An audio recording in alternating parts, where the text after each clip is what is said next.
ইয়াশ ধীরে একটি নিঃশ্বাস নিল। এগুলো নিয়ে এখন মাথা ঘামিও না। এখন সবচেয়ে জরুরি হলো তুমি সুস্থ হও। তুমি অসুস্থ, তাই চিন্তা করার কিছুই নেই। ইয়ানা হাত ভিজে আসছিল, তবে সে একটু উঠে বসার চেষ্টা করল। ইয়াশ হাসি দিয়ে বলল, আচ্ছা বসো, দেখি কি খাবার আনা যায়। ইয়ানা হঠাৎ ইয়াশের হাতের আঙুল ধরে ফেলল।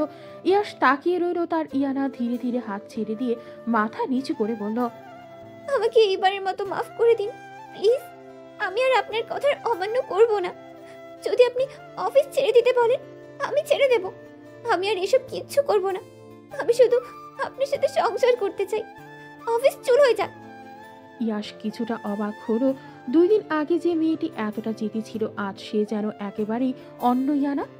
তার চোখে আশ্চর্যের সঙ্গে মৃদু হাসি খেল, কিন্তু কণ্ঠ গভীর ও গম্ভীর থাকলো। তুমি তো আমাকে ভালোবাসো না, তাহলে আমার সাথে সংসার করতে এত কিছু ছেড়ে দিবে কেন? ইয়ানা একবার তাকিয়ে ইয়াশের দিকে দেখল, তারপর আবার নাচের দিকে তাকিয়ে মৃদু কণ্ঠে বলল, আমি জানি না এটা ভালোবাসা কিনা, তবে আপনি যদি আমাকে অবহেলা করেন আমার বুকে ব্যথা হয়। আপনি ছাড়া আমি দুনিয়াতে অন্ধকার দেখি। মনে হয় আপনি ছাড়া সব অর্থহীন, সব শূন্য শূন্য লাগে। কথাগুলো বলতে বলতে ইয়ানা অজান্তেই কেঁদে ফেলল। ইয়াশ হঠাৎ এগিয়ে এসে ইয়ানাকে টেনে নিল নিজের বুকে, তার মাথায় হাত বুলিয়ে বলল, কেঁদো না অ্যাটম বোমা, আমি তো তোমারই। যাই হোক, দিন শেষে আমি শুধু একটু রাগ হয়েছিলাম, তাই সব বলেছি। তুমি ভেবো না, আমি তোমাকে কখনো ছেড়ে দিব না। ইয়াশের আদর মিশ্রিত সুরের আওয়াজ কেবিনের নিস্তব্ধতায় ভেসে উঠল। ইয়ানা, যার চোখ লালচে আর বুক অস্থির, হঠাৎ করে ইয়াশের পাঞ্জাবির পেছনে খামচে ধরে কাঁদতে শুরু করলো। তার ছোট ছোট হিচকির শব্দ কেবিনে এক অদ্ভুত ভঙ্গিতে প্রতিধ্বনিত হলো। ইয়াশ কিছু বলল না, শুধু চুপচাপ জড়িয়ে ধরে থাকলো। সে জানতো এই কান্না মেয়েটার মনকে কিছুটা হলেও ফ্রেশ করে দেবে। কিছু সময়ের মধ্যে ইয়ানার কান্না ক্রমেই কমতে লাগলো, তবে হালকা হিচকি তুলে বলল, আমি আমি আপনার সাথেই থাকবো। আপনি চাইলেও বা না চাইলেও আপনি আপনি একদম পাষাণ হয়ে গেছেন। 1 মাস ধরে আমার একটু খোঁজও নিলেন না। ইয়াশ হেসে বলল, হুম, শুধু প্রতিদিন রাতের দিকে 2-3 ঘন্টা করে আমি তোমার বাড়ির সামনে দাঁড়িয়ে থাকতাম, আর বেলকনিতে থাকা এক মেয়েকে দূর থেকে দেখে সেটা দিয়ে মন ভরাতাম। ইয়ানা অবাক হয়ে কণ্ঠে জিজ্ঞেস করল, মানে আপনি আমাকে লুকিয়ে দেখতেন, অথচ আমার কাছে আসতেন না? ইয়াশ একটু বিষণ্ণ হয়ে বলল, হুম, রাগ হচ্ছিল, ভাবতাম তুমি আমার কথা শুনবে। ইয়ানা আর কিছু বলল না। ইয়াশ বুঝলো এখানে এসব কথা বলা ঠিক হবে না, তাই সে হালকা করে বিষয় পাল্টে বলল, আচ্ছা তুমি বসো, আমি একটু আসছি। না, আপনি এখানেই থাকুন। ইয়াশ ধীরে ধীরে ইয়ানাকে বসানো, তারপর 2 হাত দিয়ে তার গাল ধরে চোখে চোখ রাখলো। নিঃশব্দে কিছু সময় তারা একে অপরের দিকে তাকিয়ে রইল। হঠাৎ ইয়াশ যেন নিজেকে নিয়ন্ত্রণ করতে না পারার মতো কোমল কণ্ঠে বলল, বউ, এক চুমু দাও ঠোঁটে। বিশ্বাস করো, বেশি সময় নেব না, তোমার চুমুর অভাবে আমি শুকিয়ে যাচ্ছে। ইয়ানা কিছু বলার আগে ইয়াশ ধীরে ধীরে তার ঠোঁট নিজের ঠোঁটের আয়ত্তে নিয়ে এলো। প্রথমে লাজ আর বিস্ময়ের মিশ্রণ, তারপর সে অনুভব করলো ইয়াশের স্পর্শে যেন তার মন আর শরীর দুটোই একসাথে থরথর করছে। চুমুর এক আলোক স্নাত মুহূর্তে কেবিনের সমস্ত নীরবতা ভেঙে গেল। শুধু তাদের দুইজনের নিঃশ্বাস আর হৃদস্পন্দনের শব্দ কানে বাজছিল। ইয়ানা হালকা কাঁপতে কাঁপতে নিজের চোখ বন্ধ করলো, আর সেই মুহূর্তে কোমলের স্পর্শ তাকে এমন এক ভেতরে শান্তি দিচ্ছিল যা সে আগে কখনো অনুভব করেনি। চুমুর মুহূর্তটি দীর্ঘ হলো। ইয়ানা ইয়াশের ধীরে ধীরে প্রতিটি স্পর্শকে অনুভব করছিল। ইয়ানার চোখে লাজ আর মন ভরা উত্তেজনায় চুপচাপ ভালোবাসা গ্রহণ করছিল। কেবিনের নিস্তব্ধতা যেন তাদের চারপাশকে আলোকিত করছে। প্রতিটি নিঃশ্বাস, প্রতিটি স্পর্শ, সবকিছু মিলেমিশে এক অদ্ভুত নীরবতায় পরিণত হয়েছে। কিছুক্ষণ পরে ইয়াশ নিজে থেকেই ধীরে ধীরে ইয়ানাকে ছেড়ে দিল। সে তাদের কপাল একে অপরের কাছে ঠেকিয়ে বলল, বউ, আমার আরও ভালোবাসতে মন চাইছে, কিন্তু তুমি তো অসুস্থ, তাই আগে তাড়াতাড়ি সুস্থ হয়ে যাও। ইয়ানার গালে লালিমার ঢেউ খেলল। লজ্জায় সে স্বভাবতই মাথা নিচু করে ফেলল, যেন তার ভেতরের সব আবেগ যেন হঠাৎ চুপ হয়ে গেছে।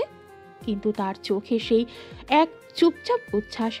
যে অনুভূতি তাকে ভেতর থেকে আলোকিত করছে। ইয়াসও সেই দৃশ্য দেখছিল। সে জানতো এই লজ্জা, এই কোমলতা সবই ইয়ানার ভালোবাসার প্রকাশ, এবং তার নিজের হৃদয়ও সেই মুহূর্তে শান্তি পেয়েছে। কেবিনের নিস্তব্ধতা আবারও তাদের চারপাশে ঢেকে ফেলেছে, কিন্তু এবার নিস্তব্ধতা আর এক ধরনের সৌন্দর্যের স্পর্শের মতো লাগছিল। 15 দিন পর ইয়ানা বিছানায় আতশোয়া হয়ে বসে আছে। মুখে এখন আর আগের মতো ক্লান্তির ছাপ নেই, অনেকটা সুস্থ লাগছে তাকে। গত 15 দিন ধরে ইয়াশ বাইরে কাজে যায়নি। ঘরের যতটুকু প্রয়োজনীয় কাজ আছে সব নিজেই সামনে নিচ্ছে। যা কিছু বাকি থাকে রাফিন সামনে নিচ্ছে, তাই ইয়ানার তেমন কোনো কষ্টই হচ্ছে না। অফিসের দায়িত্ব আর ইয়ানার কাঁধে নেই, সবকিছু মিনহাজ একাই সামনে নিচ্ছে। অফিস নিয়ে তাই এখন কোনো চিন্তাই করছে না ইয়ানা। সে মনে মনে স্থির করে নিয়েছে যতদিন না ইয়াশ নিজে থেকে বলে ততদিন অফিসের ব্যাপারে আর মুখ খুলবে না। তার মনে হয় জীবনে অনেক ঝামেলা তো হলো, এবার যদি সংসারকে সময় দিতে পারে তাতেই শান্তি। অফিসে যাওয়া হবে কি হবে না সেটা এখন তার কাছে তেমন বড় বিষয় নয়। স্বামী সংসারটাকেই প্রাধান্য দিচ্ছে সে। সময় যদি মেলে তবে কাজে ফিরবে, নইলে নয়। একটি দীর্ঘশ্বাস ফেলে ইয়ানা জানালার দিকে তাকিয়ে রইল। বাইরের আলো হাওয়ায় মনে হলো নতুন করে বাঁচার জন্য যেন সময় তাকে হাতছানি দিয়ে রাখছে। ইয়াশ তখন বারান্দায় দাঁড়িয়ে জরুরি এক ফোনে কথা বলছিল। কলটা শেষ হতেই ভেতরে এসে বিছানার পাশে বসল। তার উপস্থিতি টের পেয়েই ইয়ানার ধ্যান ভাঙল। মুখে মুচকি হেসে বলল, মন্ত্রী সাহেব, আপনার তো কাজের অনেক ক্ষতি হচ্ছে। আমি এখন বেশ ভালো আছি, আপনি বরং কাজে যান। ইয়াশ আর কিছু না শুনেই হেসে এক টানে ইয়ানাকে নিজের কোলে টেনে নিল। গম্ভীর অথচ স্নেহ ভরা স্বরে বলল, তা হচ্ছে না ম্যাডাম। আপনি পুরোপুরি সুস্থ না হওয়া পর্যন্ত আমি কাজে ফিরব না। আসলে সত্যি কথা বলতে কি, আপনাকে ছাড়া আমার কোনো কাজে মন বসে না। কাজের টেবিলে বসলেও মনে হয় আপনি একা আছেন। আর এখন তো সুন্দর একটা বাহানা পেয়ে গেছে। বলুন দেখি, কেমন করে আপনাকে ফেলে কাজে যায়? ইয়ানা খিলখিলিয়ে হেসে তার গলা জড়িয়ে ধরল। মিষ্টি খুনসুটির ভঙ্গিতে বলল, বাহ, এত প্রেম ভালো নয় কিন্তু মন্ত্রীমশাই।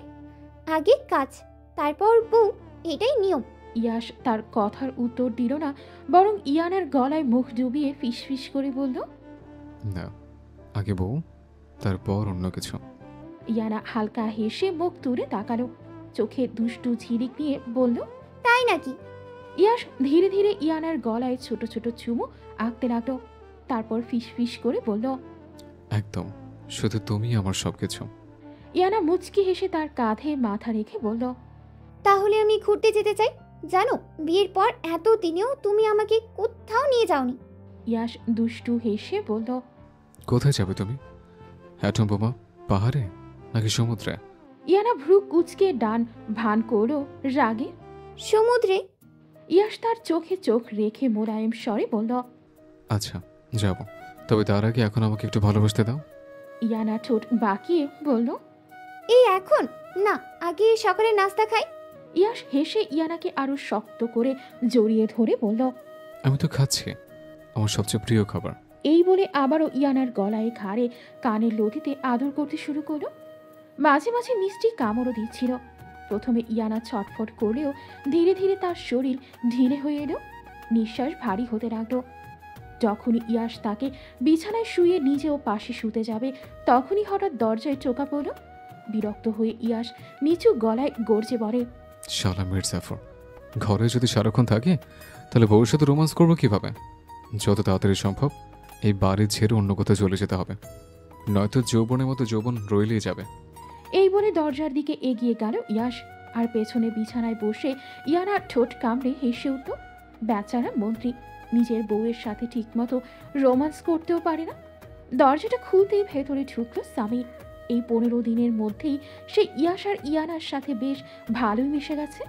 বিশেষ করে ইয়াশের সাথে ভাইয়ের মতো সহজভাবে গ্রহণ করেছে তাকে। এতদিন যেটা সে স্বপ্নেও ভাবতে পারেনি, এখন সেটা ধীরে ধীরে সত্যি হচ্ছে। এই গ্রহণযোগ্যতাই সামিরকে ভেতরে ভেতরে স্বস্তি দিচ্ছে। ইয়াশ খাটের প্রান্তে বসেছিল। সামির ওর মুখের দিকে তাকিয়ে হেসে বলল, কি ব্যাপার ভাইয়া, আমি কি তোমাদেরকে বিরক্ত করলাম নাকি? ইয়াশ মুচকি হেসে গম্ভীর ভঙ্গিতে উত্তর দিল, আরে না, তবে তোর ভাবির সাথে রোমান্স করতেছিলাম, তুই হঠাৎ এসে ডিস্টার্ব করলি। ইয়াসের কথায় ইয়ানা লজ্জায় রাঙা হয়ে উঠল। তার ভ্রু নম্র, চোখে মুখে বিব্রত হাসি ফুটে উঠল। সে উঠে যাওয়ার জন্যই হাত বাড়িয়েছিল, কিন্তু তখন স্বামীর মৃদু হাসি মুখে টেনে নিয়ে বলল, না ভাবি, আপনার সাথেও তো আমার কিছু কথা আছে, একটু বসুন না। সামিরের শেষ হাসিটাই ছিল এক ধরনের এক অদ্ভুত মাধুর্য। ইয়ানা থেমে গেল, বসে রইল সেখানেই। সামির এবার কণ্ঠ নরম করে যোগ করল, সবসময় শুধু ভাইয়া তুমি একা রোমান্স করবে, এবার আমাকে সুযোগ দাও। ইয়ানা এক মুহূর্ত থমকে গেল, ভেতরে ভেতরে ভাবতে লাগলো, হায় আল্লাহ, এই দুই ভাইয়ের তো কোনো লজ্জা শরমই নেই। লাগামহীন দুইজন মানুষ, কিন্তু আমার তো আছে, তাই না? তার বুকের ভেতর অস্বস্তির ঢেউ খেলে গেল, অথচ বাইরে থেকে সে নির্লিপ্ত ভান করেই বসে রইল। ইয়া সরু চোখে সামিরের দিকে তাকিয়ে কটাক্ষের ভঙ্গিতে বলল, তুই কর না বিয়ে, আমি কি না করছি নাকি? ভাই, তা আমাদের মাঝে এসে আর আমার রোমান্সে ব্যাঘাত ঘটাস না। ইয়াসের কথায় এবার ইয়ানা মৃদু ধমক দিয়ে থামিয়ে দিল, তারপর বলল, আরে আগে ওর কথাটা তো শুনুন, আপনি তো শুরুই করে দিলেন। সামির তৎক্ষণাৎ তাল মিলিয়ে হেসে বলল। এই না হলে আমার ভাবি। ইয়াস গম্ভীর মুখে বলে উঠল, বাহ, এখন তো মনে হচ্ছে আমি বড় হয়ে গেলাম। যাই হোক, বলিস কি বলতে এসছিস? কিন্তু সামির এবার যেন একটু নার্ভাস বোধ করলো। এই ধরনের পরিস্থিতিতে সে আগে কোনো দিন পড়েনি। ইয়ানা তীক্ষ্ণ দৃষ্টিতে ওকে লক্ষ্য করছিল, মনে মনে ভাবল, কি এমন কথা বলবে যেটার জন্য সামিরের মতো ছেলেকে এভাবে অস্বস্তিতে পড়তে হচ্ছে? সামির হঠাৎ ঠোঁট জিভ দিয়ে ভিজিয়ে নিয়ে থেমে থেমে বলল, আমি আসলে ভাবি, আপনার ছোট বোন আছে না ঐশী, মানে আমি ওকেই বিয়ে করতে চাই। মুহূর্তেই ঘরের ভেতর যেন ছোটখাটো বজ্রপাত হলো। ইয়াস বিস্ময় স্থির হয়ে গেল, আর ইয়ানা হঠাৎ চমকে উঠে বলল, কি বললে তুমি? তুমি জানো ওর আর তোমার বয়সী প্রায় 8 বছরের ফারাক আছে। ওর এখন মাত্র 16 আর তোমার 24। তোমাদের মধ্যে কি কিছু আছে নাকি? নাকি এটা শুধু তোমার পক্ষ থেকে? স্বামীর সোজা দৃষ্টিতে তাকিয়ে ধীর স্বরে উত্তর দিল। ভাবি, এটা শুধু আমার পক্ষ থেকেই, ঐশী কিছুই জানে না। ইয়ানা দীর্ঘশ্বাস ছেড়ে নরম গলায় বলল, আচ্ছা, তবে এক কাজ করো, সামনের সপ্তাহ থেকে ঐশীর পরীক্ষা শুরু। ওর পরীক্ষা শেষ হোক আগে, তারপর তুমি নিজের মনের কথা ওকে বলো, দেখি ও কি বলে। ঐশী রাজি হলে আমি নিজেই বাড়িতে কথা বলবো। ইয়াস তখনও নির্বাক, যেন ভেতরে ভেতরে সব কিছু মেলানোর চেষ্টা করছে। আর স্বামীর প্রথমবারের মতো স্বস্তির নিঃশ্বাস ফেলল। তার মনের ভারটা অন্তত প্রকাশ করতে পেরেছে। স্বামীর মুখ ভরা হাসি নিয়ে বলল, লাভ ইউ ভাবি, তুমি আমার জীবনের বেস্ট ভাবি। ইয়াস সঙ্গে সঙ্গে গম্ভীর গলায় বলল, এই কথা সাবধানে বলিস, আমার বউকে একদম লাভটা বলবি না, এসব শুধু আমি বলবো, বুঝলে? স্বামীর খিলখিলিয়ে হেসে উঠে দাঁড়ালো, চুলগুলো আঙুল দিয়ে ঠিক করতে করতে বলল, আহা, অবশ্যই বলবো, 100 বার বলবো, 1000 বারও বলবো। তারপর হঠাৎই ইয়ানার দিকে মুখ ঘুরিয়ে ফ্লাইং কিস ছুঁড়ে দিয়ে দৌড় দিতে লাগলো। ইয়াস আর থেমে থাকতে পারল না, খাট থেকে ঝাঁপিয়ে উঠে সামিরের পেছনে ছুটল, মুখে হুঙ্কারের মতো। তবে রে, আজকে তোর একদিন না, আজকে আমার একদিন। দুই ভাইয়ের এহেন দৌড় ঝাঁপে ঘর ভরে গেল হাসি ঠাট্টায়। ইয়ানা বসে বসেই মুচকি হেসে উঠল। তার কাছে এই খুনসুটি অচেনা নয়। ছোটবেলায় যেমন বোনদের সাথে ঝগড়াঝাটি মারামারিতে করতো, তেমনই আজ দুই ভাইয়ের ছেলে মানুষই দেখলে মনের ভেতর অদ্ভুত এক প্রশান্তি জাগে। যতই হোক, এই পরিবারের ভেতরে এমন হাসি আনন্দই তো তাকে সবচেয়ে বেশি আপন করে নিয়েছে। নিস্তলা এসে ইয়াস হঠাৎ স্বামীরকে ধরে সোফায় ফেলে দিল, তার ওপরে উঠে গম্ভীর ভঙ্গিতে বলল, আরও বলবে? আমার বউকে ওইসব লাভটা বলবে? স্বামীর হেসে খুন হয়ে হাঁপাতে হাঁপাতে বলল, বলবোই, 100 বার বলবো, 1000 বারও বলবো। ইয়াস এবার তার কোমরে আঙুল চালিয়ে দিতে লাগলো। সুরসুরিতে সামিরের অবস্থা একেবারে করুণ হয়ে গেল। হাসতে হাসতে সে লুটুপুটি খাচ্ছে, ঠিক যেন শিশুরা খুনসুটি করছে। দূর থেকে দাঁড়িয়ে সুফিয়া খান আর আফজল খান সবকিছু দেখে মুচকি হেসে উঠলেন। তাদের চোখে মুখে প্রশান্তি। যত ঝগড়াঝাটি অভিমানী থাকুক না কেন, শেষমেশ তো ছেলেদের মধ্যে সবকিছু ঠিক হয়ে গেছে। এমন সময় হঠাৎই কলিং বেলের শব্দে সবাই চমকে উঠল। আফজল খান এগিয়ে গিয়ে দরজা খুলতে দেখা গেল দরজার ওপারে দাঁড়িয়ে আছে তার একমাত্র বোন অমিন সাহারা খান। দরজা খোলার সাথে সাথেই সাহারা এগিয়ে এসে ভাইকে জড়িয়ে ধরল। ভাইয়া, কেমন আছো? আফজালের মুখে উজ্জ্বল হাসি ফুটে উঠল। ভালো আছি রে বোন, তোকে দেখে তো আরো ভালো লাগছে। সাহারা মিষ্টি হেসে উত্তর দিল। ভালো। তখনই পাশে দাঁড়িয়ে থাকা টিনা অভিমানী কণ্ঠে বলে উঠল। মামা আমাকে জিজ্ঞেস করবে না? আফজল খান হেসে তার দিকে ফিরে বলল। আরে আমার মামুনি কেমন আছিস? টিনা উজ্জ্বল মুখে উত্তর দিল। ভালো আছি। তারপর সে সুফিয়া খানের সাথে কিছুক্ষণ কথা বলল, কিন্তু খুব দ্রুতই তার চোখ খুঁজতে লাগলো আরেকজনকে। সোজা পা বাড়ায় ইয়াসের দিকে। তখনও সামির আর ইয়াস খুনসুটি শেষ করে গম্ভীর ভঙ্গিতে বসে আছে, যেন ভদ্র শান্ত ছেলে। টিনা এসে ইয়াসের সামনে দাঁড়ালো, ন্যাকামো কণ্ঠে। জানো ইয়াসজান, তোমাকে ছাড়া আমার একদম ভালো লাগে না, কারণ তুমি আমার অক্সিজেন। তোমাকে ছাড়া আমি এক মুহূর্ত থাকতে পারছিলাম না।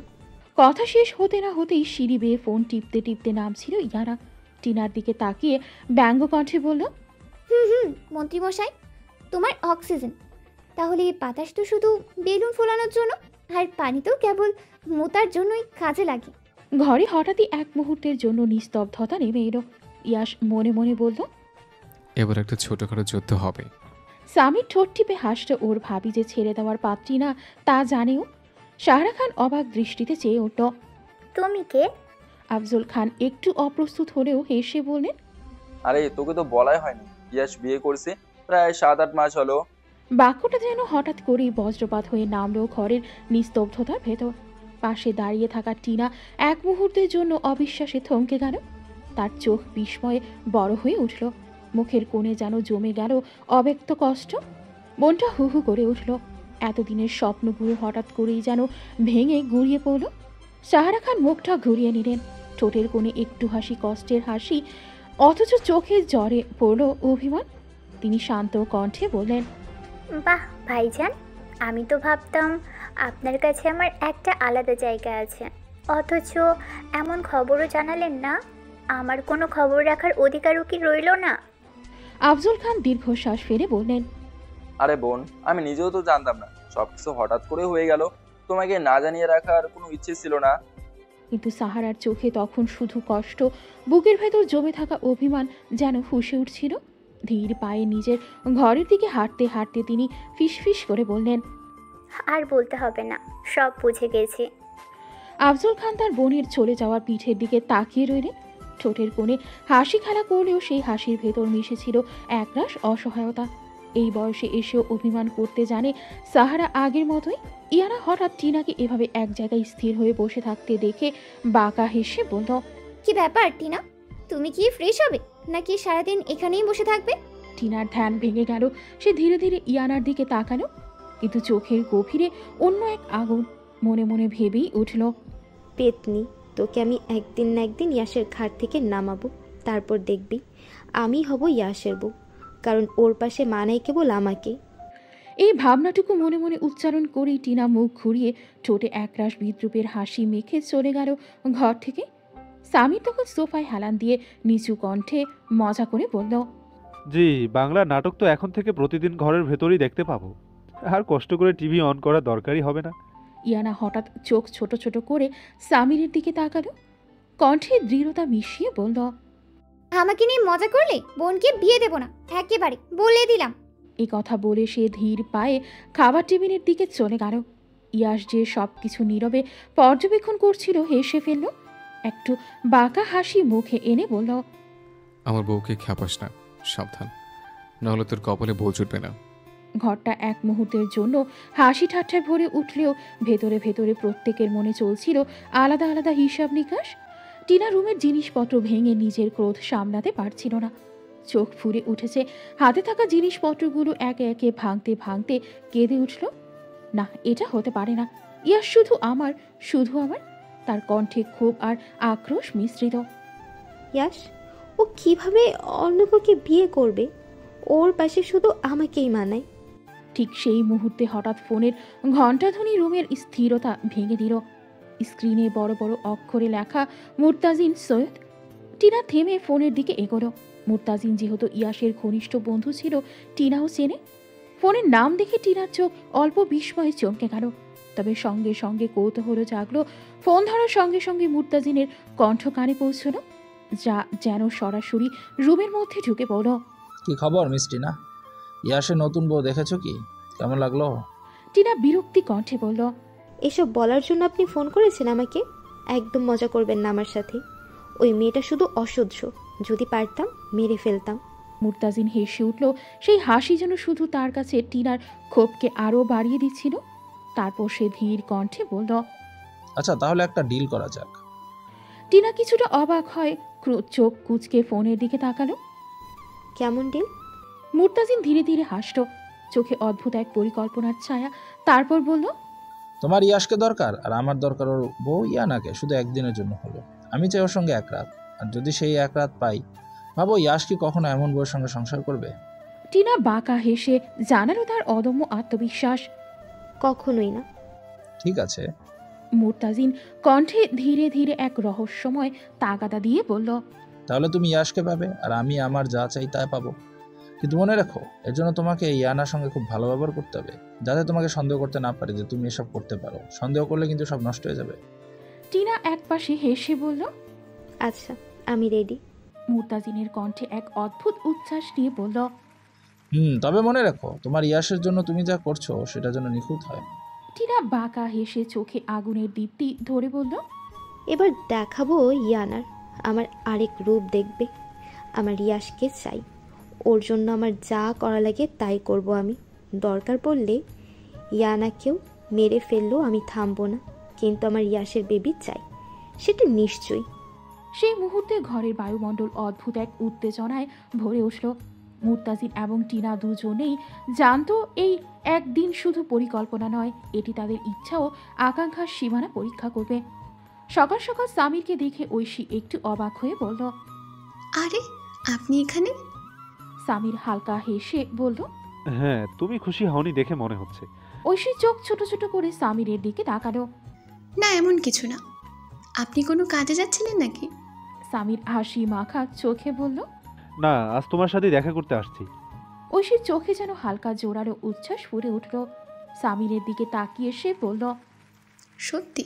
সামির হাবলা মার্কা হাসি দিয়ে বলল, সত্যি। তোমার সাথে একটু ঘুরে আসি আজকে। ঐশী একটু নাজুক ভঙ্গিতে বলল, আপনার মতলব? সামির শান্ত ভঙ্গিতে বলল, কিছু না, শুধু ঘুরতে যাব। ঐশী তখন মুচকি হেসে বলল, আচ্ছা চলুন। দুজন গাড়িতে উঠে বসল। কিছুক্ষণ পর গাড়ি এসে থামলো এক ছোট্ট বাংলোর সামনে। ঐশী গাড়ি থেকে নামলো এবং হালকা বিস্ময়ে বলল, এখানে কেন? সামির তার হাত ধরে হেসে বলল, চলো আগে ভিতরে। ভেতরে ঢুকতেই সামির ঐশীকে নিয়ে গেল একটি ছোট্ট পুকুরের কাছে। পুকুরের চারপাশে গাছের ভিড়ে ফুটে আছে লাল, সাদা, কালো, রঙিন গোলাপের ছটা। বাতাসে তাদের মিষ্টি সুবাস ভেসে আসছে।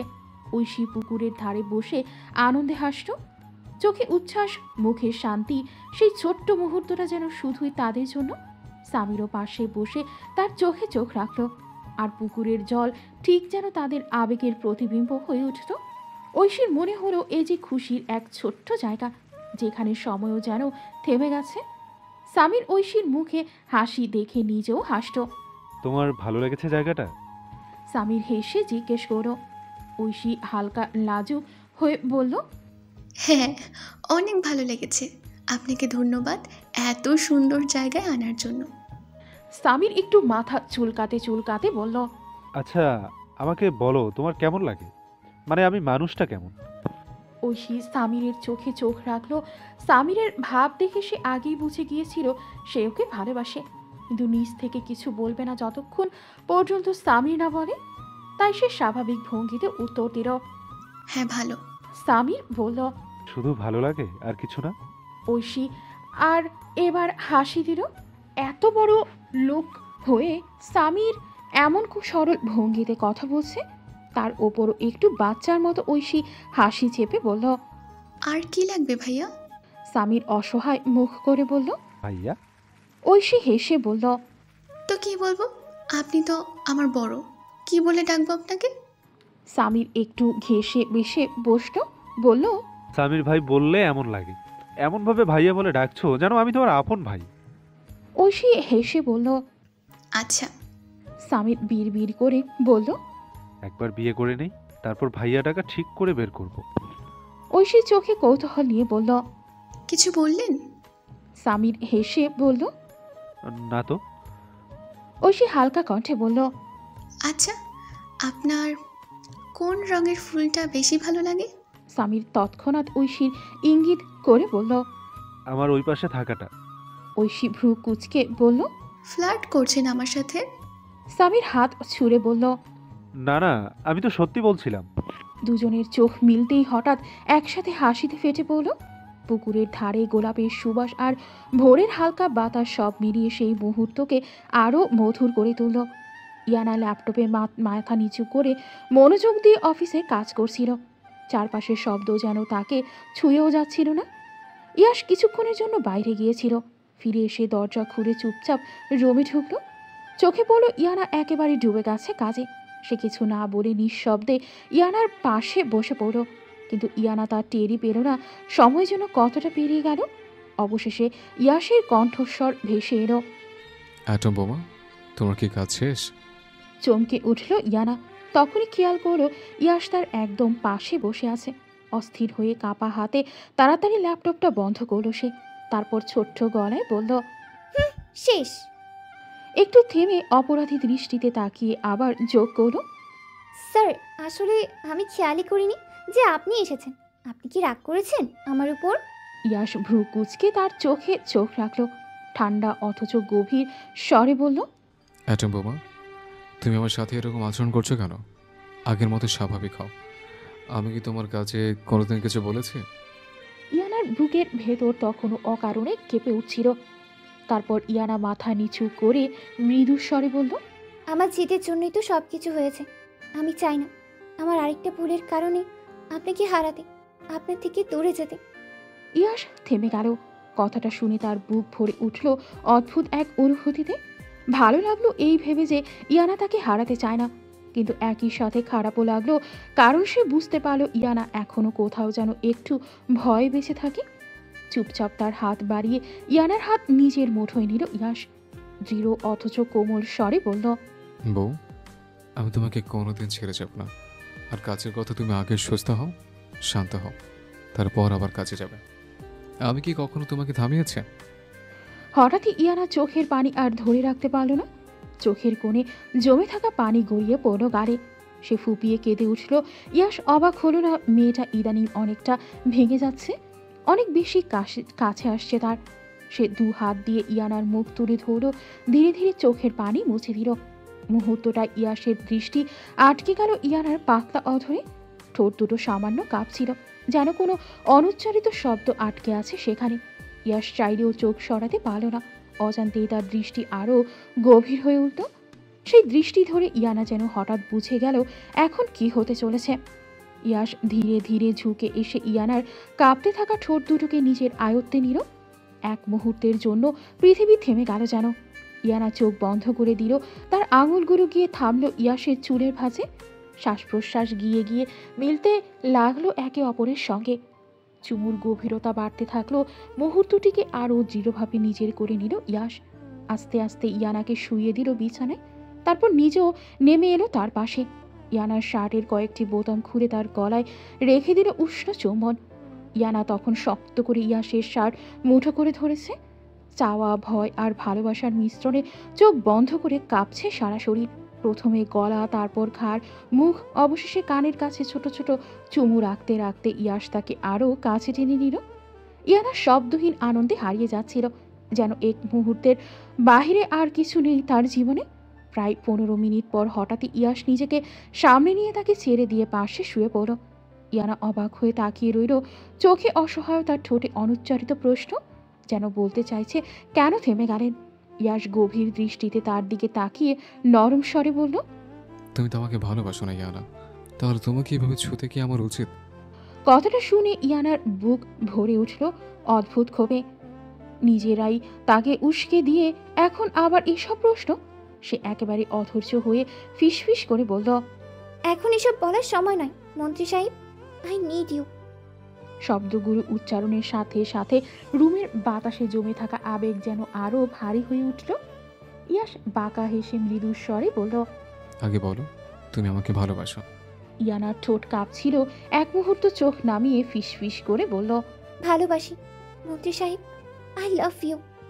কথাটা শেষ হতেই সে আর সুযোগ দিল না ইয়াশকে কিছু বলার। হঠাৎ ঝুঁকে এসে নিজের ঠোঁট চেপে ধরল ইয়াসের ঠোঁটে। মুহূর্তের তীব্রতা আর গভীরতা ইয়াস বিস্মিত হলেও পরক্ষণেই হাসল, যেন তার বহুদিনের স্বপ্ন পুরো হলো। তার শখের নারী সত্যিই তাকে ভালোবাসে। তখন আর নিজেকে আটকে রাখতে পারল না ইয়াস। একটানে খুলে দিল ইয়ানার শার্টের বোতামগুলো। ধীরে ধীরে ভালোবাসার স্পর্শে খুলে ফেলল তার সমস্ত দ্বিধার পর্দা। ঝুঁকে গিয়ে রেখে দিল উষ্ণ চুম্বন তার বুকের কাছে। ইয়ানা শ্বাসরুদ্ধ করে আঁকড়ে ধরল ইয়াসের পিঠ। নখের দাগে যেন তার ভালোবাসার ছাপ রেখে দিতে চাইছিল। একসময় মুখ তুলে গভীর চোখে তাকিয়ে ইয়াস বলল, ভালোবাসি তোমাকে অ্যাটম বোমা, অনেক ভালোবাসি।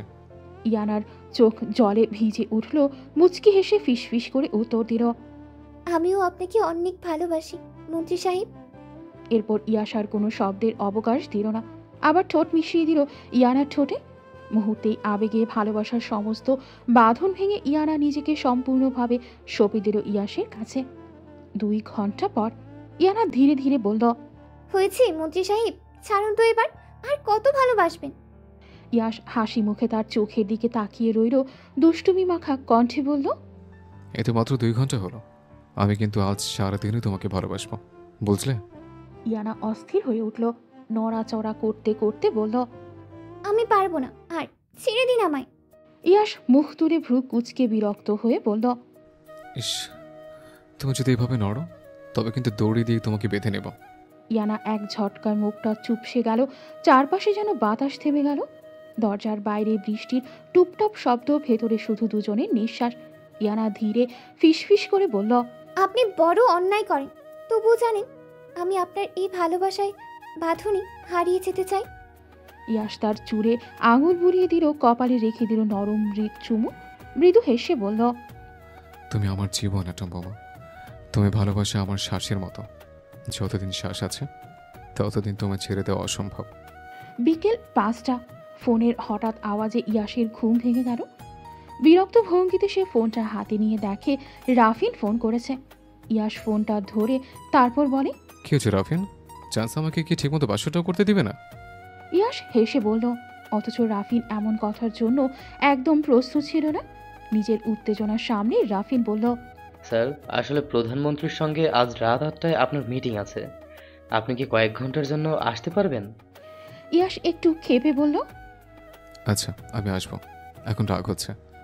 রাফিন শান্তভাবে হাসল। ফোন রেখে ইয়ানার দিকে তাকালো। মেয়েটি এখনো তার বুকের কাছে লেপ্টে আছে। ইয়াস আর দেরি না করে ইয়ানার কোমরের দিকে হাত বুলিয়ে ধরে নরম স্পর্শে ঘুম হালকা করল। ইয়াসের ঠোঁটগুলো গলায় দিয়ে হালকা চুম্বন দিতে লাগলো। ইয়ানার ঘুম হালকা হলো। নাক মুখ কুঁচকে বলল, আপনি কিন্তু জাতা হয়ে যাচ্ছেন মন্ত্রী সাহেব। সেই সকাল 10টা থেকে দুপুর 3টা পর্যন্ত জ্বালিয়ে আবার এখন শুরু করেছেন। ইয়াস হালকা হেসে গলায় মুখ রেখেই বলল, আমার না এখন খেলে তোমাকে আদর করতে মন চাই বউ। ইয়ানা কিছুটা লাজুক গলায় ফিসফিস করে, এখন তো গোসল করব, ছাড়ুন। তবু ইয়াস মুখ তুলে ইয়ানার দিকে তাকিয়ে বলল, আমাকে একটু বাইরে যেতে হবে, ইম্পর্টেন্ট মিটিং আছে। ইয়ানা টের পেল, কিন্তু শান্ত স্বরে বলল, তো যাবেন, আমি তো এখন একদম ঠিক আছি। ইয়াস মৃদু হেসে ইয়ানার ঠোঁট আবার নিজের নিয়ন্ত্রণে নিয়ে নিল। ইয়ানা অবাক হয়ে চোখ বড় বড় করে তাকালো। এমন মুহূর্তের জন্য সে একদম প্রস্তুত ছিল না। কয়েকক্ষণ ধীরে ধীরে কেটে গেল। অবশেষে ইয়াস ঠোঁট ছেড়ে দিল। তারপর হঠাৎ উঠে দাঁড়িয়ে কমফোর্টেবল চেয়ারটি সরিয়ে ইয়ানাকে কোলে তুলে নিল। ইয়ানা হেলাফেলা হেসে বলল, আরে কি করছেন? ইয়াস কোমলভাবে বলল, বইয়ের উপর আজকে অনেক ধকল গেছে, আর হাঁটতে দেওয়া যাবে না, তাহলে রাতে তো আর আদর করতে পারবো না। ইয়ানা হালকা কিল দিয়ে ইয়াসের বুকে ধাক্কা দিল। আজকের হচ্ছে না, বজ্জাত লুচ্চা মন্ত্রী। ইয়াস হেসে চোখে চোখ রাখল। শুধু আমার অ্যাটম বোমার জন্য। রাত 8টা। প্রধানমন্ত্রীর দপ্তর। ভারী কাঠের দরজা ঠেলে ভেতরে ঢুকল ইয়াস, সঙ্গে মুর্তাজিন সৈয়দ। একেবারে রাষ্ট্রীয় ক্ষমতার কেন্দ্রবিন্দুতে বসার সুযোগ। তবে দুজনের চোখেই একে অপরেরকে নিয়ে চাপা প্রতিযোগিতা। ইয়াস জানত পুলিশ মুর্তাজিনকে 2 মিনিটও ধরে রাখতে পারবে না, আর না এই খবর প্রধানমন্ত্রী পর্যন্ত পৌঁছাবে। চশমার ওপাশ থেকে প্রধানমন্ত্রী দুজনকে পর্যবেক্ষণ করেন। তার চোখে বয়সের রেখা থাকলেও দৃষ্টিতে ছিল অদম্য দৃঢ়তা। তোমরা দুজনেই এবার নির্বাচনে দাঁড়াচ্ছ, প্রধানমন্ত্রী ধীর কণ্ঠে বললেন, তাই ভেবেছি আগে একবার তোমাদের সঙ্গে আলাপ করি। ইয়াস সোজা হয়ে বসল। 5 বছরের মন্ত্রিত্ব তাকে অদম্য আত্মবিশ্বাস দিয়েছে, জনগণের আস্থা তার দিকে। সেই ভরসায় প্রধানমন্ত্রীও যেন নিশ্চিত। ইয়াসকে প্রধানমন্ত্রী বললেন, তুমি কাজ করছো নিষ্ঠার সঙ্গে, জনগণ তোমার উপরে খুশি, এভাবেই এগিয়ে চলো। ইয়াস সম্মান দেখিয়ে উত্তর দিল, স্যার, জনগণের বিশ্বাসই আমার শক্তি। আপনার ভরসা পেয়েছি বলেই এত দূর আসা সম্ভব হয়েছে। এরপর প্রধানমন্ত্রীর চোখ গেল মুরতাজিনের দিকে, কণ্ঠে কঠিন সুর, মুরতাজিন, তোমার জনপ্রিয়তা আছে, তবে বিতর্ক কম নয়। মনে রেখো, মন্ত্রীর পদ মানে শুধু ক্ষমতা নয়, দায়িত্বও। এই দায়িত্ব কাঁধে নিতে পারলে তবে তোমার জায়গা হবে। মুরতাজিন ঠোঁটে একরকম কৃত্রিম হাসি টেনে বলল, স্যার, আমি চেষ্টা করব। যদি সুযোগ পাই প্রমাণ করবো আমি অযোগ্য নই। ধন্যবাদ এই আস্থা রাখার জন্য। রুমের ভেতর এক মুহূর্ত নীরবতা। তারপর প্রধানমন্ত্রী ইশারা দিলেন, বৈঠক শেষ। দুজন একসাথে বাইরে বেরিয়ে এলো, কিন্তু করিডোরে পা রাখতেই পরিবেশটা বদলে গেল। নিস্তব্ধতা যেন ভারী হয়ে উঠল। ইয়াসের চোখে অদ্ভুত দৃঢ়তা, যেন সে বুঝে গেছে এবারও জনগণ তার সঙ্গেই থাকবে। আর মুরতাজিনের চোখে জ্বলে উঠল এক অন্যরকম আগুন। সামনের মাসেই নির্বাচন। দুজনের ভেতরে শুরু হলো এক অদৃশ্য যুদ্ধ। কোনো ভোটের লড়াই নয়, শুধু এটা আসলে ছিল ক্ষমতার লড়াই। আর এই লড়াইয়ে জয়ী হতে হলে কেউ হয়তো বিশ্বাসঘাতকতা করবে, কেউ হয়তো খুন পর্যন্ত করতে পিছপা হবে না। নিস্তব্ধতা করিডোরে পেরিয়ে গাড়ির সামনে এসে দাঁড়াতেই হঠাৎ মুরতাজিন পিছু থেকে ডেকে উঠল, তোর বউ কেমন আছে রে? ইয়াস থমকে গেল। চোখের ভেতর ক্রোধ ঝলসে উঠল, কিন্তু নিজেকে সামনে নিল। দৃঢ় গলায় উত্তর দিল, একদম বাজে কথা বলবি না। এখন তোর সঙ্গে মারামারি বা তর্ক করার কোনো ইচ্ছা আমার নেই, বুঝলি? শান্তিতে বাড়ি যা। রাফিন পাশে দাঁড়িয়ে সব দেখছিল, আর চোখে ভয় যদি এখনই কিছু অঘটন ঘটে যায়। কারণ সে জানতো ইয়ানা নামের মেয়েটিকে নিয়ে ইয়াস অসম্ভব পজেসিভ। ইয়ানাই তার দুর্বলতা। কিন্তু মুরতাজিন তো থামার মানুষ নয়। ঠোঁট বাঁকিয়ে হেসে আবার বলল, তোর বউকে আমার সেই লাগে, দিবি একরা। কথা শেষ হওয়ার আগেই বজ্রপাতের মতো একটি ঘুষি এসে পড়ল তার মুখে। ইয়াসের ঘুষি এতটাই শক্ত ছিল যে মুরতাজিনের ঠোঁট ফেটে রক্ত ঝরে পড়ল। কিন্তু মুরতাজিন থামল না। ঠোঁটের রক্ত মুছে ঠান্ডা হেসে কটাক্ষ করল, তোর বউকে আমি ঠিক নিব এক রাতের জন্য, তুই কিছুই বুঝবি না, শুধু দেখে যাবি। কথা বলে সে চলে গেল। নিঃশব্দ অন্ধকারে মিলিয়ে গেল। ইয়াস রাগে নিজের চুল খামছে ধরল, দাঁত চেপে বিড় করে বলল, আমাকেও যেতে দে, তোকে আমি দেখে নেব মুরতাজিন সৈয়দ।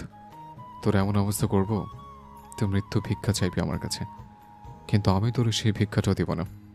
রাফিন স্তব্ধ হয়ে তাকিয়ে রইল।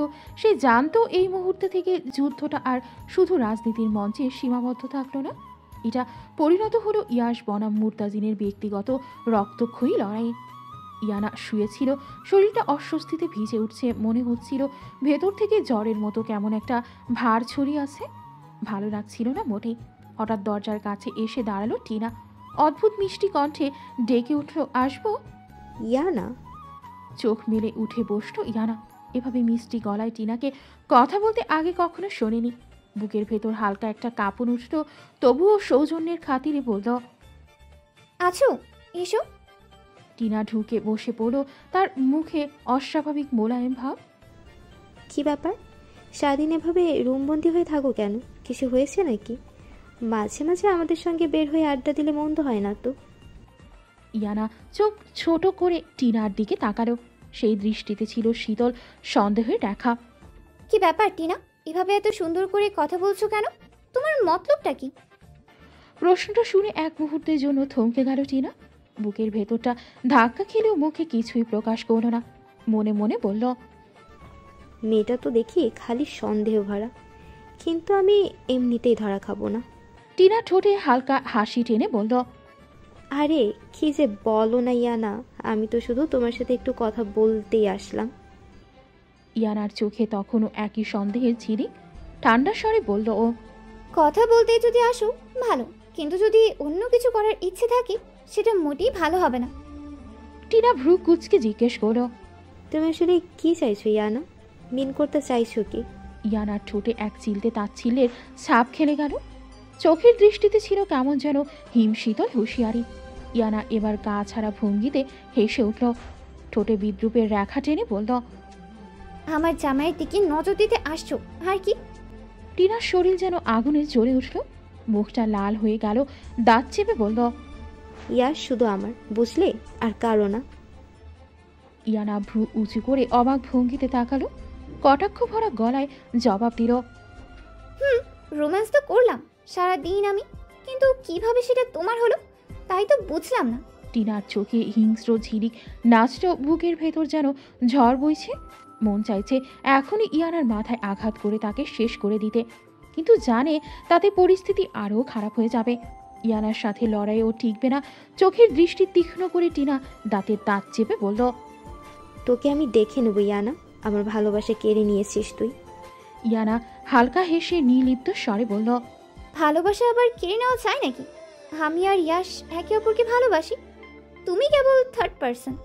এই কথাটা টিনার বুকের ভেতর বিষের মতো বিঁধল। প্রচণ্ড রাগে সে পাশের টি টেবিলে জোরে লাথি মারল, শব্দে ঘর কেঁপে উঠল। তারপর বিষাক্ত দৃষ্টিতে তাকিয়ে হুমকে দিল, ইয়াশ শুধু আমার, ওকে তোকে নিয়ে সংসার করতে আমি কখনোই দেব না। কথাটা ছুঁড়ে দিয়ে দরজা ধাক্কা মেরে ঘর থেকে বেরিয়ে গেল টিনা।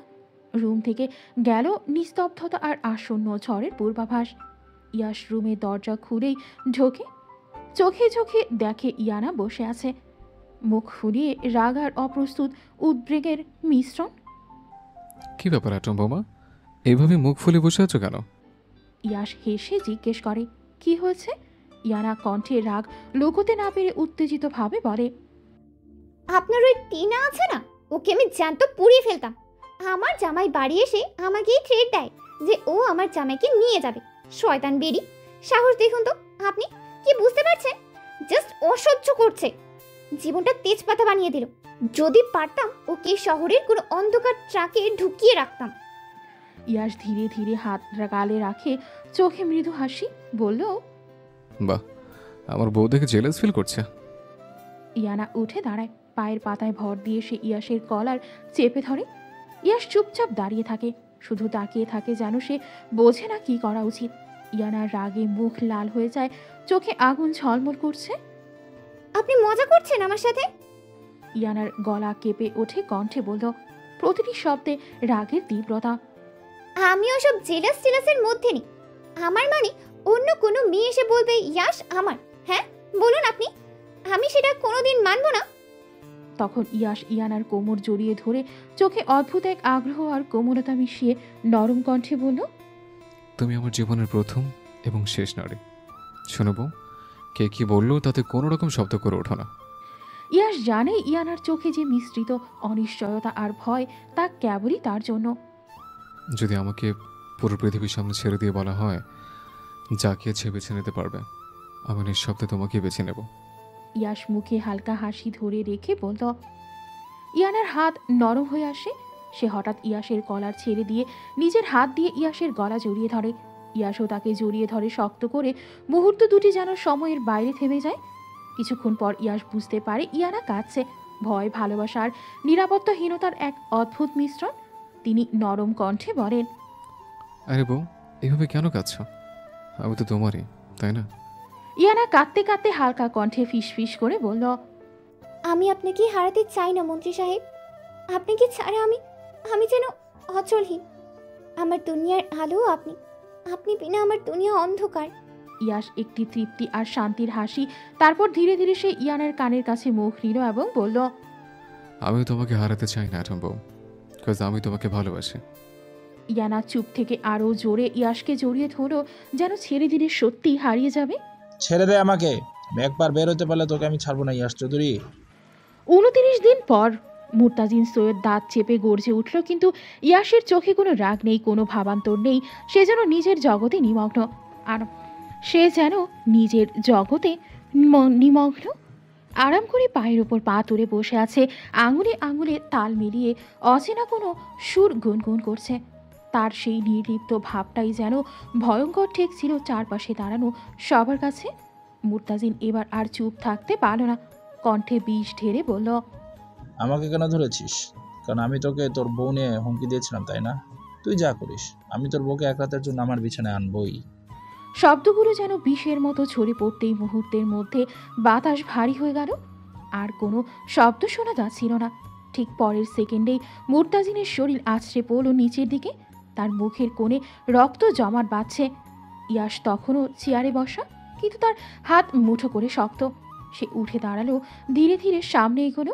চোখ দুটো লালচে হয়ে উঠেছে, মুখমণ্ডলে জমে আছে ঝড়ের ছাপ। রাফিন সহ ঘরের প্রত্যেকজন নিঃশ্বাস আটকে তাকিয়ে আছে। কারো সাহস হচ্ছিল না একটি শব্দ বলার, কারণ সকলে জানে ইয়াসের রাগ উঠলে সে আর নিজের মাথা নিয়ন্ত্রণ করতে পারে না। কথায় আছে শান্ত মানুষের রাগ সবচেয়ে ভয়ঙ্কর। আজ সেই শান্ত মানুষ ইয়াস চৌধুরীর অন্তরের ঝড় বাঁধ ভেঙে বেরিয়ে এসেছে। ইয়াস দাঁতের দাঁত চেপে বলল, তোকে এমন অবস্থা করব, তোর মৃত্যুর পরে আর কেউ তোর অস্তিত্ব খুঁজে পাবে না। তারপর সে চুপচাপ পাশে গিয়ে একটি ছোট ছুরি হাতে নিল। ধীরে ধীরে মুর্তাজিনের দিকে এগিয়ে এলো। মুর্তাজিন চেয়ারে বসেছিল, অচেতন হাসি আর ভয় মিলিয়ে একটা অদ্ভুত কৌতূহল দেখাচ্ছিল। কিন্তু মুহূর্তের মধ্যেই সবাই হতবাক হয়ে গেল। ইয়াস ছুরিটা হাতে নিয়ে মুর্তাজিনের ওপর সুরসুরি দিতে শুরু করলো। মুর্তাজিনের চোখ বড় হয়ে গেল, তার মুখ থেকে কোনো শব্দ বেরোতে পারছিল না। হঠাৎ ইয়াসের হাতে একটি আক্রমণ মুর্তাজিনের জিহ্বা ধরল এবং কেটে দিল। ঘটনাটা এত দ্রুত ঘটল যে রাফিন সহ ঘরের সবাই হতবাক হয়ে চোখ বড় করে তাকিয়ে রইল। মুর্তাজিন প্রচণ্ড ব্যথায় কোঁকড়াচ্ছিল, কিন্তু কোনো শব্দ বেরোতে পারছিল না। রাফিনের মন ঘুরপাক খাচ্ছিল, কি বলবে কি করবে কিছুই বুঝতে পারছে না। এই মুহূর্তে ইয়াসের কাজের তীব্রতা এবং দ্রুততা কারোরই ধারণার বাইরে। ইয়াস তখন মুর্তাজিনের চোখের দিকে তাকিয়ে বলল, ও জিব্বা দিয়ে আমার অ্যাটম বোমার নাম নিছিল না? ঘরের ভয়, উত্তেজনা আর আতঙ্ক এমন একটা স্তরে পৌঁছেছে যা প্রত্যেকের রক্ত জমাট করে দিয়েছে। কেহ সাহস করে একটি শব্দ বলতে পারছিল না।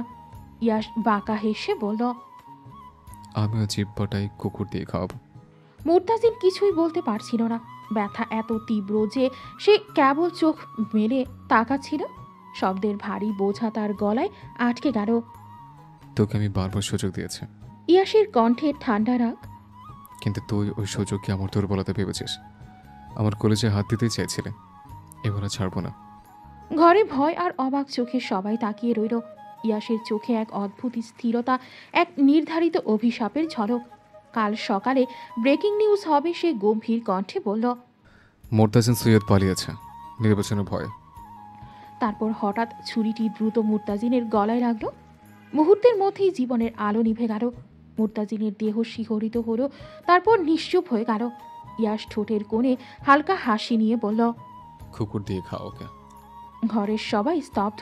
রাফিনের চোখে শীতল ভয় আর অবিশ্বাসের মিলিত ছাপ। তারপর ইয়াস সেই শান্ত রাগের সঙ্গে ঘর থেকে বের হয়ে গেল। ঘরটা ছিল নিঃশব্দ, ব্যথা আর আতঙ্কে ভরা। সবকিছু যেন এক মুহূর্তেই থমকে গিয়েছে। পরের দিন সকালে শহরের মানুষজন ঘুম থেকে ওঠার সঙ্গে সঙ্গে এক চাঞ্চল্যকর খবর মুখে মুখে। খবরটি ছিল মুর্তাজিন পালিয়ে গেছে। মানুষজন জানে ইয়াসের সঙ্গে ভোটের লড়াইয়ে সে জিততে পারবে না, তাই নিজের ভবিষ্যৎ রক্ষা করতে এই সিদ্ধান্ত নিয়েছে। এমন খবর পেয়ে সবাই রীতিমতো স্তব্ধ। কেউ অবিশ্বাসে চোখ কুঁচকে ধরে, কেউ আঙুল তুলে মাথা কুঁচকে, কেউ কল্পনাও করতে পারছিল না যে মুর্তাজিন এমন কৌশল নেবে। আর বিষয়টা আরও অবাক করার মতো, মুর্তাজিন পালিয়ে যাওয়ার খবর এসেছে সরাসরি তার ফোন থেকে মেসেজের মাধ্যমে। তবে এই উত্তেজনার সঙ্গে যুক্ত হয়েছে আরেকটি খুশির খবর। ইয়াস আবারও 5 বছরের জন্য মন্ত্রীর পদে মনোনীত হয়েছে।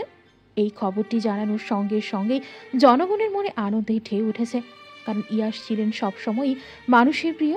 তার সরলতা, ন্যায়পরায়ণতা এবং মানুষের জন্য কাজ করার অদম্য মনোভাবের কারণে তাকে সবাই হৃদয় দিয়ে শ্রদ্ধা করে। শহর জুড়ে আলোচনা শুরু হয়েছে। কেউ বলছে, দেখো, অবশেষে সঠিক মানুষই জয়লাভ করল। অন্য কেউ আবার বলছে, ইয়াস তো সত্যিই আমাদের আশা। এবার ওর নেতৃত্বে দেশের উন্নতি আরও এগোবে। সব মিলিয়ে মুর্তাজিনের পালানো এবং ইয়াসের পুনর্নিয়োগ, এই দুই খবরই একসাথে শহর জুড়ে হইচই সৃষ্টি করেছে। কেউ উৎকণ্ঠায়, কেউ আনন্দে, কিন্তু সবাই একমত, রাজনীতির এই মোড় সত্যি অবিশ্বাস্য। টিনা নিউজটি দেখে স্তম্ভিত। মনের মধ্যে অদ্ভুত এক দ্বন্দ্ব খেলে। মুর্তাজিন এত সহজে হার মানল এমনটা সে কখনো আশা করেনি। সেই মুহূর্তে টিনার মনে হলো মুর্তাজিনের আর কোনো বাড়াবাড়ি করার দরকার নেই।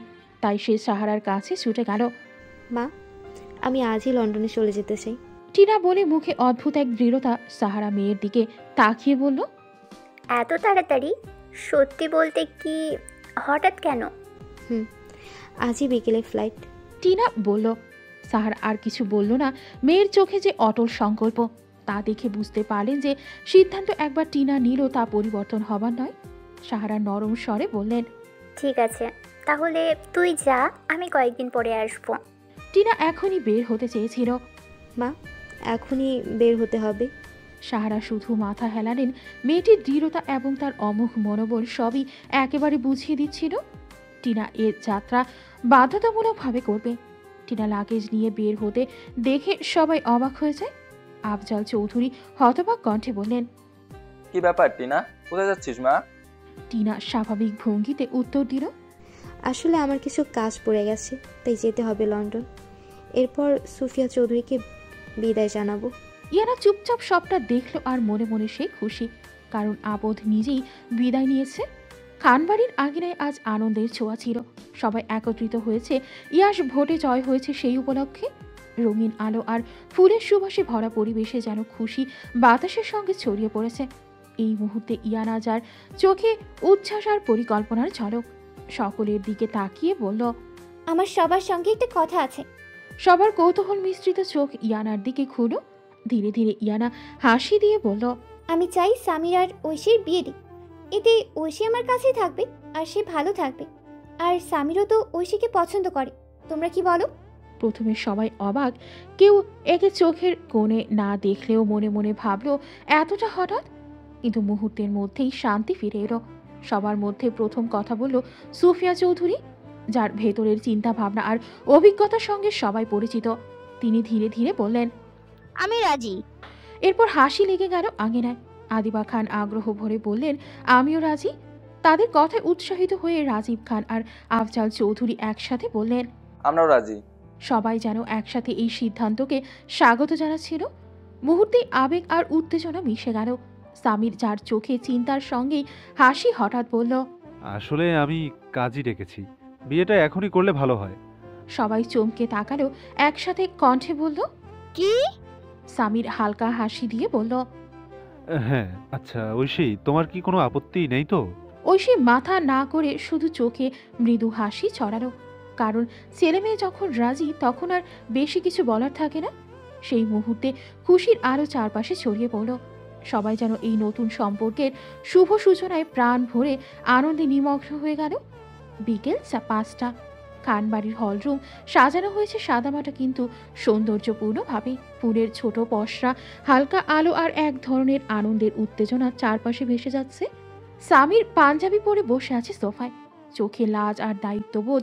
ঐশী লাল শাড়ি আর হালকা দোপাট্টা পরে বসেছে, মুখে সাদামাটা লাজ, চোখে খুশি। কাজী বসে আছেন সামনের সোফায়। দুই পরিবারের বড়রা চারপাশে বসে, কিছু আত্মীয় দাঁড়িয়ে আছে পাশে। কাজী প্রথমেই বলেন, আজকের এই দিনে আমরা ইসলামের নিয়ম অনুযায়ী এই বিয়ের অনুষ্ঠান সম্পন্ন করতে যাচ্ছি। সামির, আপনি কি ঐশীকে স্ত্রী হিসাবে গ্রহণ করতে চান? সুখ দুঃখ, স্বাস্থ্য অস্বাস্থ্য আল্লাহর নিয়ম অনুযায়ী, তাহলে কবুল বলুন। সামির চোখে দৃঢ়তা নিয়ে বলল। কাজী ঐশীর দিকে তাকালেন। ঐশী, আপনি কি সমীরকে স্বামী হিসাবে গ্রহণ করতে চান? সুখ দুঃখ, স্বাস্থ্য অস্বাস্থ্য আল্লাহর নিয়ম অনুযায়ী, তাহলে কবুল বলুন। ঐশী মৃদু হাসি দিয়ে বলল, হ্যাঁ, কবুল। তারপর কাজী বললেন, এবার দেনমোহর ঠিক করা হয়েছে। সমীর, তুমি ঐশীকে যে মোহরানা দিয়েছো তা গ্রহণ করবে। কাজী দুজনের বিয়ের কাগজে স্বাক্ষর করিয়ে নিলেন। দুজনের পরিবারও স্বাক্ষর দিল। সবশেষে কাজী ঘোষণা করলেন, আমি ঘোষণা করছি, সমীর আর ঐশীর বিয়ে ইসলামের নিয়ম অনুযায়ী সম্পন্ন হয়েছে। আল্লাহ তাদের দাম্পত্য জীবনকে বরকতময় করুন, আমিন। সামির ধীরে ধীরে ঐশীকে আলিঙ্গন করল। ঐশী সামিরের পাশে বসে শান্ত হাসি দিল। চারপাশে ফুলের সুবাস, আত্মীয়দের আনন্দের চিৎকার, সব মিলিয়ে অনুষ্ঠান সত্যিকারের মুসলিম রীতি অনুযায়ী পূর্ণ হয়েছে। রাত 10টা। হালকা বাতাস বেলকনির ধারে কুলকুল করছে। ইয়ানা ধীরে ধীরে হালকা চাঁদের আলোয় সিক্ত হয়ে বসে আছে, আর পাশে ইয়াস তার বুকের সঙ্গে মিলিয়ে শান্তভাবে বসে আছে। প্রথমে সবকিছু নিস্তব্ধ মনে হলেও মুহূর্তের মধ্যে ইয়াস একটু খেলাচ্ছলে ঢুকে পড়ল। হঠাৎ ইয়াস ইয়ানার গলায় চুমু দিল। ইয়ানা হেঁচকি দিয়ে হালকা বিরক্তি দেখালেও মুহূর্তের পর ইয়াশ এবার তার কানে হালকা কামড় দিল। ইয়ানা অস্থির হয়ে চেয়ার থেকে উঠে দাঁড়াতে চাইল। উঠে যাচ্ছ কি তুমি? ইয়াশ বলল, কিন্তু তার চোখে এক লুকোনো শয়তানি হাসি। ইয়ানা উঠে যাওয়ার চেষ্টা করলে ইয়াশ হঠাৎ তাকে শক্ত করে জড়িয়ে ধরল, যেন আর কেউ তাকে এই রাতের শান্তি ছিনিয়ে নিতে না পারে। ইয়ানা কিছুটা রাগান্বিত হয়ে কণ্ঠ উঁচিয়ে বলল, আপনি কি আমাকে পাগল বানাবেন নাকি? আমার কিন্তু এবার রাগ উঠছে, এভাবে বিরক্ত করছেন কেন? ইয়াশ হেসে হালকা গলায় স্বরে বলল, ভাল লাগে অ্যাটম বোমা। ইয়ানার চোখে রাগ আর লাজ মিশ্রিত একটা হাসি ফুটে উঠল। সে হালকা ধমক দিয়ে বলল, ভাল লাগার নামের সাথে এই না সামাজিকতা মানায় না। ইয়াশ শুধু হেসে চোখে দুষ্টু খেলায় ছিঁড়ে ফেলল, আর হালকা বাতাসে দুজনের মধ্যে সেই রাতের নীরব অথচ উত্তেজনাপূর্ণ মুহূর্তগুলো আরও গভীর হয়ে উঠল। কিছুক্ষণ নীরবতার পর হঠাৎ ইয়াশ ইয়ানার টি শার্টের ভেতরে হাত দিয়ে পেটে চিমটি কাটল। ইয়ানা আচমকা চেঁচিয়ে উঠল। এরপর ইয়াশের বুকের ওপর কামড় বসিয়ে দিল, কিন্তু ইয়াশ একটুও নড়ল না, যেন কিছুই হয়নি। ইয়ানার চোখে রাগ আর হতাশা মিলেমিশে আরও জলজলে হয়ে উঠল। হ্যাঁ, ছাড়ুন আমাকে। ইয়ানা হালকা রাগান্বিত কণ্ঠে বলল, একটা কথা বলতে চাইছিলাম, কিন্তু আপনি যা শুরু করেছেন সেটার কথা বলবো না। ইয়াশ হেসে বলল, আরে না, বউ রাগ করো কেন বলো তো, আর জ্বালাবো না। ইয়ানা তখন তার ডান হাত ধীরে ধীরে ইয়াশের হাতে রাখলো এবং হাতটি তার পেটের ওপর স্থির করলো। ইয়াশ প্রথমে ভ্রু কুঁচকে তাকালো, কিন্তু মুহূর্তের মধ্যেই চোখের মধ্যে আনন্দের ঝলক ফেটে পড়ল। আমি বাবা হব? ইয়াশ হঠাৎ চিৎকার করে বলল, তার আনন্দে যেন পুরো পৃথিবী থেমে গেছে। ইয়ানা অল্প ভয় ও বিস্ময়ে মাথা ওপর নিচ করে তাকালো। ইয়াশের আনন্দ, তার চোখে আনন্দের ছোঁচনা এবং হালকা কাদার মতো হেসে ওঠা সব মিলিয়ে সেই মুহূর্তটা যেন চিরস্মরণীয় হয়ে গেল। দুজনের চোখে চোখ রেখে ব্যালকনির নীরব রাতের মধ্যে একটি নতুন জীবন শুরু করার আনন্দে উত্তেজনা আর ভালোবাসা একসাথে ঝলমল করছিল। ব্যালকনির ঠান্ডা রাতের বাতাস দুইজনের চারপাশে নীরবতা ভেঙে খেলছিল। ইয়ানা শুধু দেখছে ইয়াশ কতটা পাগলামি করছে। এই মানুষটি যেন সবকিছুই নিয়ন্ত্রণের বাইরে নিয়ে গেছে। ইয়াশ হেসে হঠাৎ বলল, এবার আর তোমাকে বের হতেই দিব না। ইয়ানার চোখে হালকা হাসি ফুটল। সে জানতো ইয়াশ যতটা শক্তভাবে বলল ততটাই মিষ্টি। ধীরে ধীরে সে বলল, আপনি যা বলবেন তাই হবে। ইয়াশ চোখে অদ্ভুত আনন্দ নিয়ে বলল, আমি অনেক খুশি হয়েছি অ্যাটম বোমা, তুমি আমার জীবনের বৃষ্টি। এই অনুভূতি এমন যা বলার মতো না, বোঝানোর মতো না। ইয়ানা হেসে বলল, আর আপনি আমার জীবনে আসা সেরা অধ্যায় মন্ত্রী সাহেব। আমার জীবনকে এত সুন্দর করার জন্য আপনাকে ধন্যবাদ। ইয়াশ কিছুই বলল না, শুধু ধীরে ধীরে ইয়ানাকে আরও শক্ত করে জড়িয়ে ধরল। দুজনের মধ্যে নীরবতা যেমন গভীর তেমনই কোমল। চাঁদের আলো ওদের ওপর পড়ছিল, আর তারা দুজনেই একে অপরের সঙ্গে মিলিয়ে ব্যালকনির সেই শান্তি অনুভব করছিল। ইয়ানা তাকিয়ে আছে, শুধু দেখছে, আর ইয়াশ চুপচাপ চাঁদকে দেখে, যেন প্রতিটি রোশনি তাদের ভালোবাসার সাক্ষী হয়ে আছে। নীরবতা, হালকা বাতাস, চাঁদের আলো সবকিছু মিলিয়ে এই রাত যেন চিরকাল ধরে থাকার মতো হয়ে গেল।